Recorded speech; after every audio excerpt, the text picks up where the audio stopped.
In the midst of a scorched horizon, where the sky forever smoldered with a faint copper tinge, a solitary caravan of travelers pressed onward across barren flats that once had been vibrant farmland.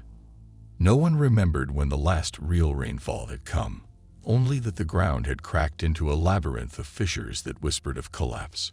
Local legends spoke of an ancient river, the Ereshkigal, which had flowed through the region in biblical proportions, blessing the surrounding lands with prosperity. But over decades, its waters dwindled to a mere trickle, and now the Ereshkigal was wholly gone, revealing a dusty river littered with the remnants of vanished dynasties. In the unforgiving heat, the travelers blinked against the swirling dust, stirring up ghost-like shapes around them. Rumors had spread of unsettling artifacts emerging where water once ran deep, and these wanderers, a ragtag group of archaeologists, spiritual seekers, and exiles fleeing the escalating conflicts to the south, believed they might find answers hidden beneath the pale silt. Among them walked Ishmael, a weathered researcher who had dedicated his life to studying forbidden texts that told of cataclysmic endings. Ever since he was a child, nightmares of towering figures and ancient prisons haunted him.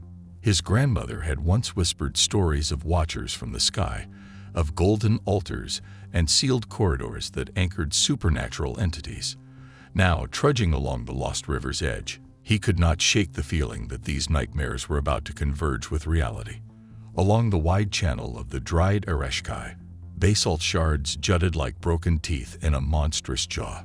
Occasionally, someone would spot a glimmer in the dust, perhaps a stray coin from a forgotten empire, or a strange chunk of obsidian etched with an unreadable script. The deeper they ventured, the more frequent these discoveries became. Twisted metal implements, fragments of a black stone that defied classification, lumps of tarnished material that might once have been gold.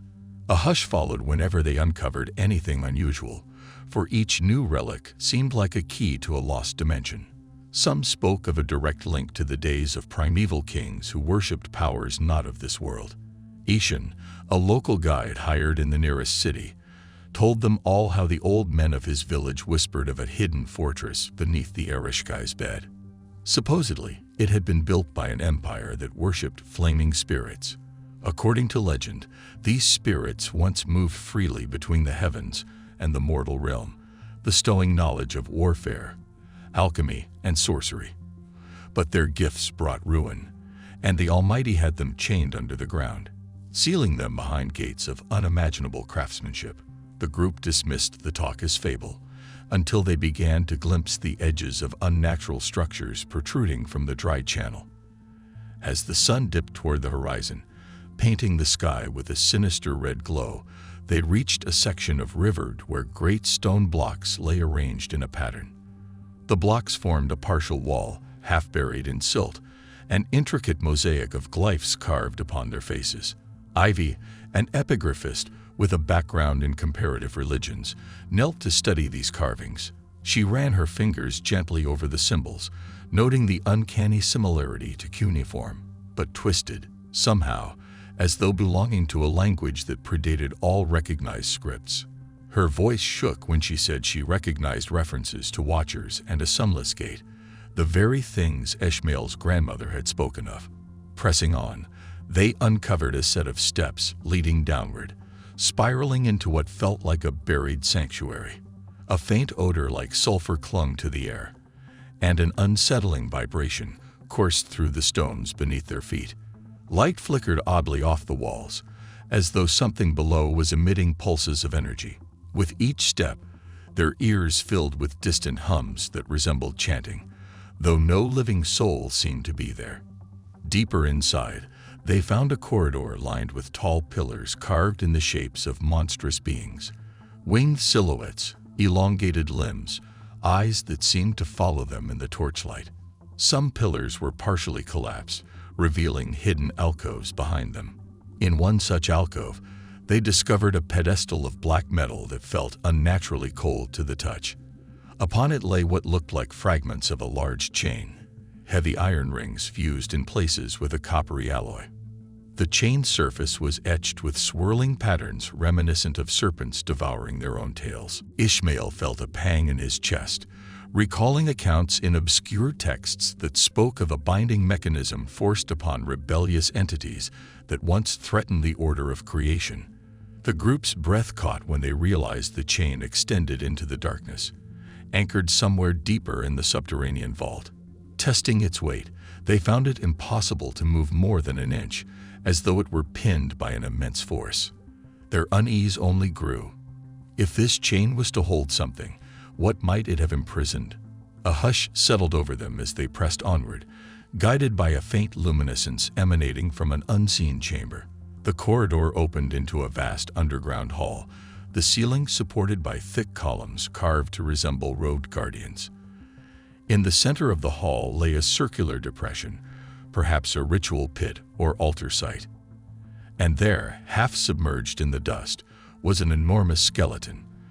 By the size of its vertebrae, it might have been some titanic serpent, though no ordinary snake could measure this length or girth. The skull alone was as large as a grown man's torso, with dagger-like fangs that gleamed faintly in the dancing torchlight. Ishan murmured a prayer. Others stepped back in alarm. Yet Ivy moved closer, astonished by how well the bones were preserved. A swirl of superstitious dread coiled in her gut. Ishmael remembered the stories of primeval dragons or monstrous serpents that the rebellious Watchers were said to spawn in their bid to twist creation. Was this skeleton one of those abominations? He touched a scaly fragment near the base of a rib, feeling an inexplicable warmth pulsate. The entire carcass felt like a warning from antiquity, a leftover from battles that shaped the dawn of civilization. At that moment, an otherworldly resonance pulsed through the chamber. It sounded like a deep chord struck on a colossal organ, reverberating along the walls. The chain clinked and shifted ever so slightly, making everyone freeze. Then silence. Yaretsi, one of the spiritual seekers, fell to her knees and began reciting verses about Watchers cast down from heaven, about monstrous creations drowned in the great deluge. She believed they had stumbled upon the boundary between mortal life and the place where old transgressors had been locked away. Her words hung in the thick air as the group realized with dawning dread that they might be treading on the threshold of something beyond rational explanation. She told them of an obscure prophecy, that one day, when the Earth's dryness exposed the secret halls, mankind would confront the remnants of a dark alliance forged at the dawn of time. The question was, had they arrived too late, or perhaps too soon? Deeper into the hall, the chain slithered across the floor, leading to a sealed gate. The gate was crafted of polished basalt inlaid with silver lines that formed a swirling script. Though the silver had blackened with age, it retained an aura of solemn power. No visible lock could be seen, only a central disc carved with an emblem shaped like an upside-down crown. All attempts to push or pry the gate yielded no success. It stood immovable, as though it were fused to the earth itself. Ishan insisted they leave, that they had no business awakening what was meant to remain asleep. Yet, an almost supernatural pull urged the others on. Their entire journey had led them here. The dryness of the Erishkai, and the countless omens in the world, wars in the north, bizarre storms in the west, unexplained lights in the night sky. Everything pointed to a moment of revelation. The group set up a makeshift camp in the chamber, determined to study the gate. In hushed tones, they shared rumors that floods had struck faraway lands accompanied by sightings of towering silhouettes, that fresh earthquakes had shattered once stable coastlines, that blood-red halos had ringed the moon. To many, these phenomena were signs of cosmic forces stirring. Each time a gust of wind howled across the empty river above, a hollow echo filtered down, as if the earth itself were breathing. Over the following nights, fragments of nightmares gripped each traveler. Ivy dreamed of robed figures chanting in an unknown tongue, forging the chain in a roaring furnace while winged creatures howled in defiance. Ishan dreamed he was a child lost in an infinite labyrinth of broken pillars, hearing a slow metallic scraping that followed him relentlessly. Ishmael's nightmares returned, worse than ever. Glimpses of monstrous shapes straining against bonds that glowed white-hot, and an echoing voice proclaiming that once the waters dried, the last seal would crack. Each morning, they awakened to more disquieting evidence of movement deeper beneath the stone. A new crack in the floor, slight shifts in the chain's position, unexplained footprints in the dust. Something seemed to stir on the other side of the sealed gate, as though their presence had roused an ancient awareness. Tension consumed them. Some wanted to leave immediately and never look back. Others insisted they had come too far to abandon these revelations. The chain, the serpent bones, the gate's unearthly design, all of it must be documented and understood. Yet every hour spent in that subterranean realm chipped away at their composure. Late on the fourth evening, Yoretzi discovered a hidden recess in one of the corners, blocked by rubble. Clearing away stones, she found a small chamber containing a narrow table upon which rested a battered codex. Its pages were made from an unknown parchment, though they felt leathery and smelled faintly of resin. The script inside curled in elaborate forms, reminiscent of ancient tongues, but laced with symbols that glowed faintly. She beckoned Ivy and Ishmael, who pored over the codex by lamplight. Certain lines resembled archaic references to Watchers, to a binding rite, and to a final age of unveiling. Sketched images depicted chain links inscribed with sigils, just like the ones outside. They gasped upon seeing a depiction of the gate, the same swirling design, with 4 monstrous shapes drawn behind it, each wreathed in some cosmic flame. A final entry described an invocation, a lamentation, really, written by priests who feared that one day these Watchers or fallen powers might break free. To hold them required unwavering vigilance and obedience to a higher divine command. If that vigilance failed, the gate would yield, allowing chaos to spill forth. Was the dryness of the Ereshkigal a sign that the Watchers' captivity was nearing its end? The group decided to hold a vigil, reciting fragments from the Codex in an attempt to reinforce the ancient seal. They formed a circle around the gate, pressing hands to the basalt, chanting words half understood. As they chanted, the chain glimmered along its length, pulsing as though heated from within. The ground quivered, and an agonized groan echoed through the hidden vault. Some of the travelers collapsed, overcome by waves of dread. For an instant, it felt like the gate was about to crack open. Then, just as quickly, the vibrations ceased. An ominous hush descended. A surge of relief and terror swept the group. They might have delayed whatever was stirring, or perhaps only provoked it further. In the following hours, the dust-laden air seemed more manageable. The gloom receded a fraction. But no one dared celebrate. They simply gathered their belongings in tense silence, preparing to ascend from that dark domain. They left the gate behind, sealed, for now, by an ancient power whose strength they could only guess. Emerging onto the exposed river beneath a dawn sky, they found the wind had changed direction, carrying the fresh smell of rain. Clouds gathered on the horizon, thick and heavy with a promise of moisture. In the distance, lightning flared, as if nature itself was reacting to their trespass. The travelers parted ways soon afterward, each carrying the haunting knowledge that the gate and its monstrous chain remained below, safeguarding or restraining something beyond comprehension. Ishmael clutched the battered codex, determined to translate every line before the next signs from the heavens arrived.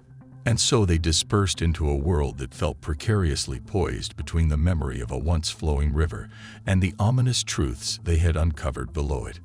Whispers spread in nearby towns, then further, of explorers who had ventured into a lost underworld. Some ridiculed the stories as tall tales, yet those who heard the accounts of the chain, the serpent bones, and the basalt gate discovered a shiver they could not dismiss. Wars raged in distant provinces, pestilence flared in overcrowded camps, strange weather patterns threatened harvests. More than ever, people felt an impending shift, a cosmic tension. Some prayed for deliverance, others turned to cynicism or despair. But in hidden enclaves, small circles of believers quietly studied warnings about watchers and sealed gates, about the dryness that heralded a potential resurgence of a primeval rebellion. They recalled that prophecy, which had always taught that once the great boundary waters receded, the final confrontation would loom. From deserted monasteries to clandestine gatherings in modern cities, individuals shared the same question. Could this newly revealed chain be the ancient restraint for powers we cannot face? And if those watchers truly stirred again, was humanity prepared? Far across the dried river plain, a lone figure stood at twilight before the cracked channel where the Ereshkigal once glimmered. Cloaked and hooded, the figure gazed upon the caked mud, as though sensing some faint heartbeat in the depths. The air sparked with static. A low, inaudible hum rippled beneath the surface. The figure clenched a staff decorated with glyphs, matching those carved into the basalt gate. Slowly, a whisper passed through the wind, words too old to be recognized, echoing the final lines of the codex. The figure turned and vanished into the gloom, leaving behind a single footprint in the dust that shimmered for an instant before fading.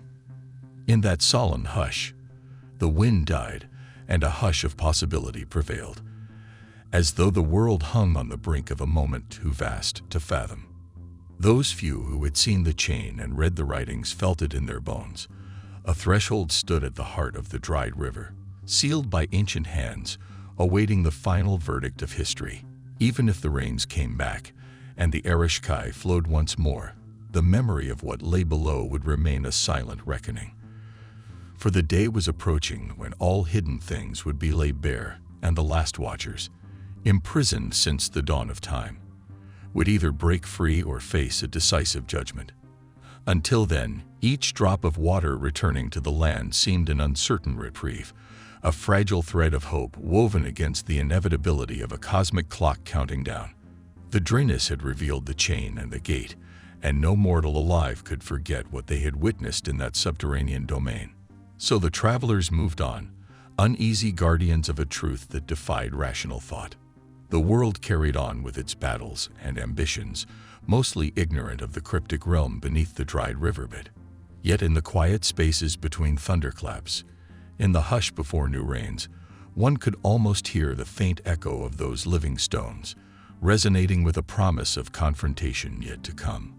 A testament that the boundary between mortal life and unimaginable forces stood precariously thin, sealed only by an ancient chain and the lingering mercy of a power far beyond human grasp. Nightfall crept over the dusty horizon, painting the cracked river in eerie shades of violet and charcoal. The travelers had dispersed into distant towns, yet the memories they carried from beneath the dried Ereshkigal did not fade. Even apart, they sensed a common pulse tying them back to that subterranean hall and its silent gate. In cramped inns and makeshift shelters, they scribbled notes by flickering candlelight, trying to decipher the final, half-faded words in the codex that had hinted at a ritual of sealing and vigil. None of them could forget the sensation of that ancient chain quivering under their hands like a living thing. Meanwhile, rumors spread of a newfound dampness in the air.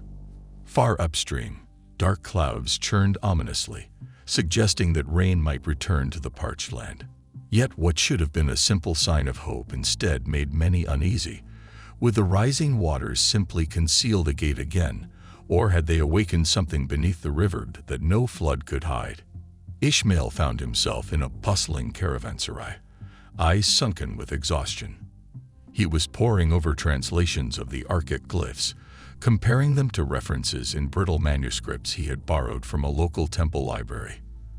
By lamplight, he caught a fleeting mention of four bound shadows in a prophecy from centuries past, entities tied to cosmic upheaval, forced into dormancy until the final thirst of the land. His heart pounded as he recalled the swirling script etched into the chain links. Ivy, now stationed in a half-ruined fortress overlooking what remained of the Ereshkigal, spent her days mapping the underground structures the group had glimpsed. She suspected the sublevels extended further than they had believed. Local herdsmen confirmed that sinkholes kept forming in the deeper sections of the dry channel, as though the ground below were hollowing out. Each new collapse hinted at additional sealed passages or chambers yet to be revealed. Ishan tried to distance himself from all of it, returning to his village. But troubled sleep soon drove him from his home. Each time he shut his eyes, he heard the chain's metallic rattle echo through dream corridors. Determined to find peace, he packed a few belongings and set out to rejoin Ivy, hoping knowledge might calm the nightmares. Then, one restless evening, a dense mist wove its way along the vacant river. At the very site where they had first descended into the hidden hall, an unearthly glow flickered beneath the surface. Locals who happened to be nearby reported hearing a tremor that rattled stones and toppled a centuries-old statue. The glow subsided by dawn, leaving only fresh cracks in the dry ground that led straight toward the basalt gate. Word spread fast. Ishmael and Ivy independently resolved to hurry back, while Ishan, guided by recurring dreams, traveled without pause. They reached the site at dusk, joined by Yuretsi, her eyes shadowed with foreboding. The surface looked unchanged except for the thin fractures streaking outward like spider veins.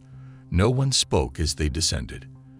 Their torches flickered in stale air, the faint smell of sulfur more potent than ever. In the vast hall, a jarring scene awaited them. The serpent's skeleton had shifted, and a section of ribs was missing, as though removed or dislodged.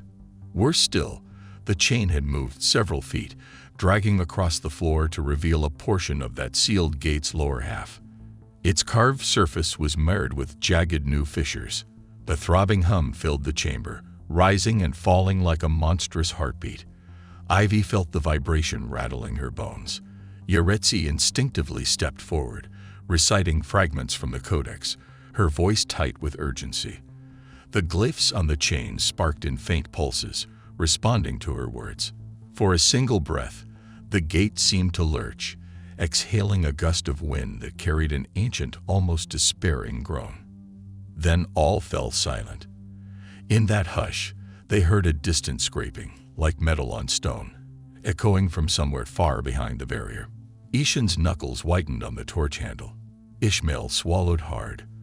What if they had come too late, and the watchers no longer slept? Something stirred behind the basalt slab, perhaps not yet free, but no longer in deep slumber. Ivy tried to read further, unrolling a page from the codex. By the wavering torchlight, she identified what might be a ritual diagram describing wards that had once been installed near the chain. "We have to replace them," she said, barely above a whisper. "Whatever bound these things, it's failing." Outside, thunder rumbled faintly. Ominous clouds gathered. Rain might soon drench the parched landscape. If it came, water would flood these passages, making any further attempts to reinforce or understand the seal nearly impossible. They exchanged glances loaded with dread and determination. Each had been changed by the knowledge of what dwelt here. The chain was not merely an artifact. It was the last line between mortal life and a darkness yearning to break free. While the world above remained unaware, locked in its own strife, time was running out. Glancing at the fissured gate, they realized that any illusions of safety were gone. The Drinnis had revealed a truth mankind was never meant to discover. All they could do was try, in the short hours remaining, to shore up the ancient wards or face a reckoning that transcended human wars and political chaos. Together they lit more torches, spread out their tools, and opened the codex to its cryptic instructions. The hush of the cavern pressed in on them. With each heartbeat, that deep hum seemed to grow, and in the far corner, the chain twitched with a silent, menacing life of its own. The watchers, it seemed, were no longer content to remain hushed. Whatever was sealed behind basalt and myth was awakening, and unless the travelers could restore the ancient bonds, the next rumble of thunder might be overshadowed by something far more terrible rising to greet the storm. Torches hissing in the stale underground air, they worked with frantic precision, every whispered instruction echoing off the soaring columns of that buried hall. Ivy laid out a ring of chalky lines around the chain, scrawling half-familiar glyphs between circles of dried pigment. Ishan's hand shook as he steadied her flashlight, eyes darting to the basalt gate where the faint scraping sound had intensified. Nearby, Ishmael consulted the codex, flipping pages with his free hand while pressing an ear to the cold stone floor, hoping to gauge whatever was clawing or shifting on the other side. Yaretsi stood watch, palms clammy around a copper bowl brimming with a pungent mixture of myrrh and crushed mineral salts.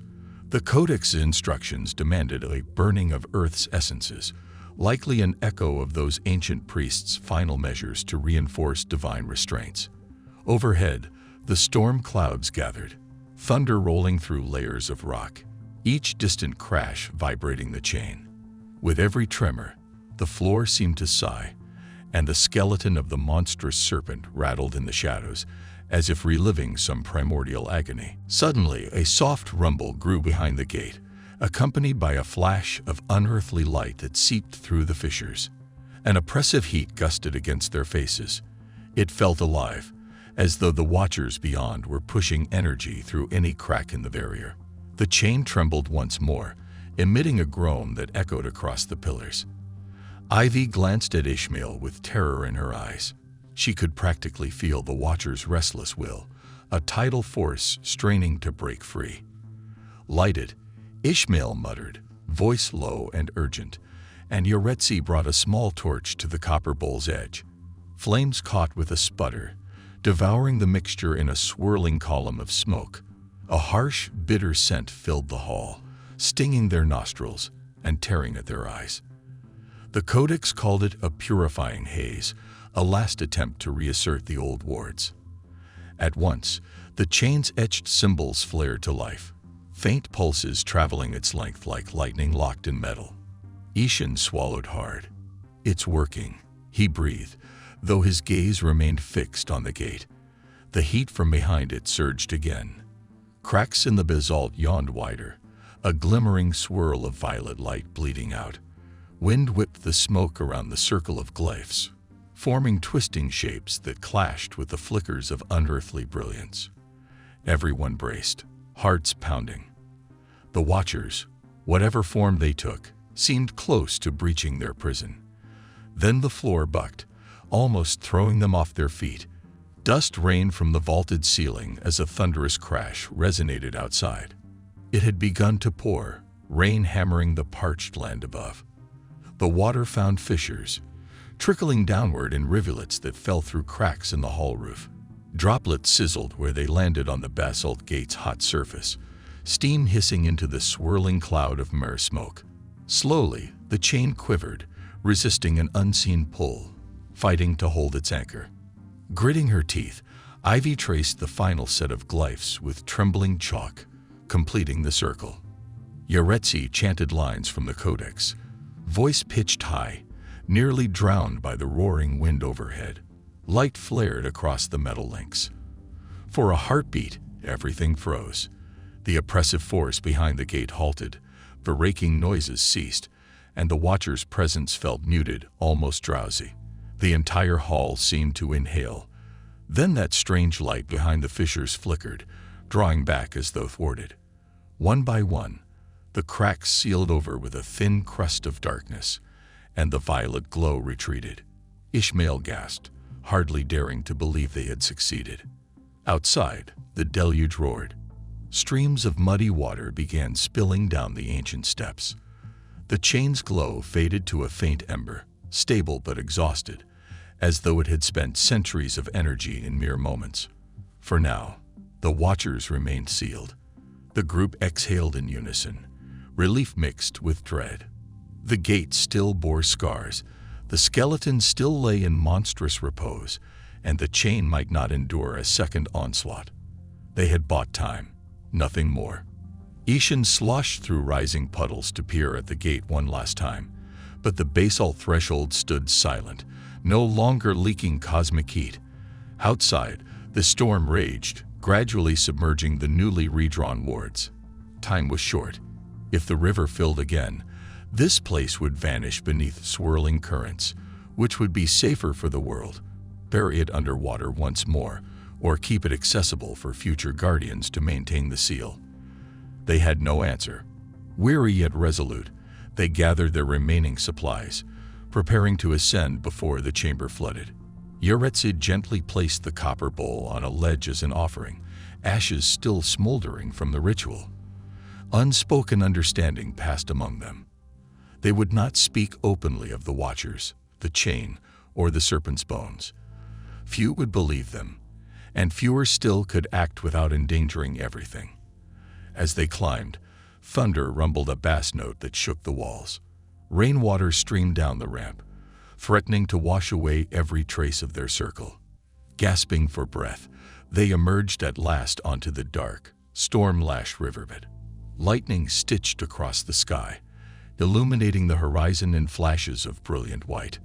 Water was beginning to pool amid the cracked earth, forging rivulets that soon would become a torrent. The gate below would be submerged, returning to its secret, yet none of them felt triumph. Something vast and incomprehensible lingered in that underground realm, stirring in defiance of mortal wards. Ishmael wondered if another generation would someday discover these halls anew, possibly too late to prevent the Watcher's release. Lightning flickered again, revealing silhouettes in the distance, others approaching, or perhaps illusions cast by the rain-soaked air. The travelers exchanged grim nods and set out across the reawakening Ereshkigal, hearts hammering with the knowledge that ancient captivity was never truly guaranteed. They had patched the chain's power this night, but the world's thirst had awakened old horrors. In a single flash, the sky lit blood red, and they pressed on through the flood, carrying secrets that no storm could ever truly wash away. Even as the storm raged through the night, the rains came with a terrible vigor, filling the cracked Ereshkigal River faster than any could have imagined. By dawn, gray torrents had swallowed the exposed corridors and half-buried halls where the monstrous chain lay. Muddy currents tumbled over the surface, washing away footprints, chalk glyphs, and every sign of the traveler's vigil. High on a rocky bluff overlooking the reflooded channel, Ishmael, Ivy, Ishan, and Yuretsi gathered under a makeshift awning of stitched tarps, their clothes still sodden from the evening's ordeal. The roaring water below them seemed almost too loud, a relentless reminder of how quickly the land had shifted overnight. Ishan watched the swirling dark river with a haunted expression. "It's gone now," he whispered, though not with relief. "No trace of the gate or that chain." Ivy nodded, her eyes unfocused. The end of her makeshift rope belt still bore smudges of chalk from the wards. "Buried under who knows how many feet of water," she said. "I can't decide if that's for the best or not." Ishmael clutched the codex in both arms as though it were his only talisman. The battered pages still smelled of burnt resin and the strange metallic tang from below. At least the Watchers didn't break free. We won this time. But the binding. He hesitated, remembering the gate's widening cracks. "I'm not sure how long it will hold." Rain drummed against the tarp. Yuretsi sat by a small portable stove, heating a tin cup of tea. Her eyes were distant, as if she were listening to voices in a hidden place. "I keep thinking, maybe water alone can't fix whatever's stirring down there. The old priests built their rituals to last centuries, but it was also said the Watchers could pry open reality if humanity's faith collapsed." She paused, stirring the tea. "And faith is collapsing everywhere. War, famine, fear. These things erode hope." A hush followed her words. They felt it too, the tension roiling across the region, the growing unrest in distant cities, the whispers of new conflicts beyond the horizon. The Watcher's imprisonment might yet depend on an unspoken cosmic balance, one that was tipping in uncertain directions. By mid-morning, the storm showed no sign of letting up. A merchant caravan passed, its camels slogging through the mud, while armed escorts looked nervously at the rising waters. The travelers exchanged polite nods, none the wiser about what truly lay beneath the torrent. In some ways, the group envied that ignorance. Ishan caught the merchant captain's eye and raised a hand in greeting, but got no response other than a hurried glance. Fear hung thick in the air, and mistrust was high. "We should move," Ivy said quietly. before the roads are fully impassable. Ishmael slipped the codex into a waterproof satchel. I need to get these texts somewhere safe. The archives in Jakar might have cross-references. We have to understand more about that chain's forging, maybe re-etch the wards if. His voice trailed off. None of them wanted to say it out loud.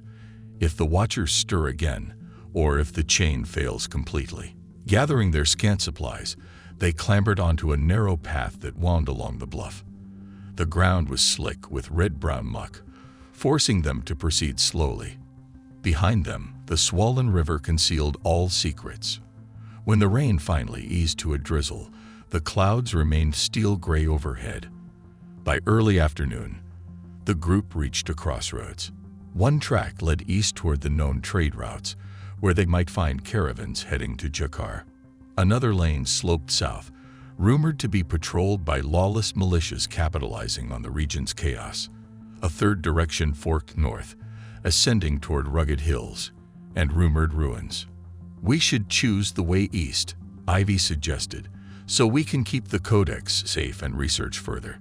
Yaretsi frowned, glancing north. Something pulls me that way. I can't explain it. Like the codex wants to trace its origins. Ishan eyed the sky. North is dangerous terrain. But if there's a chance we'll find older inscriptions, maybe the place where they first chained the Watchers. Ivy couldn't sleep, her skin prickling with foreboding. She pictured Watchers lurking in the darkness, unraveling cosmic restraints, while humankind bickered over trivial power struggles. Come morning, they found deep claw marks raked across one of the juniper trunks. Evidence they could not explain. No footprints accompanied them, nor any sign of a creature's approach. They broke camp hastily, pressing onward with new urgency. Tension weighed on them all. The Watchers might remain sealed under the watery Ereshkai, but malevolent forces could still be at work, straining unseen bonds elsewhere. Another 2 days passed in a slow, grim march. Occasional travelers or refugees told stories of unknown predators killing livestock in the night. Some claimed to see robed figures chanting in ruined churches, yet no one had concrete proof.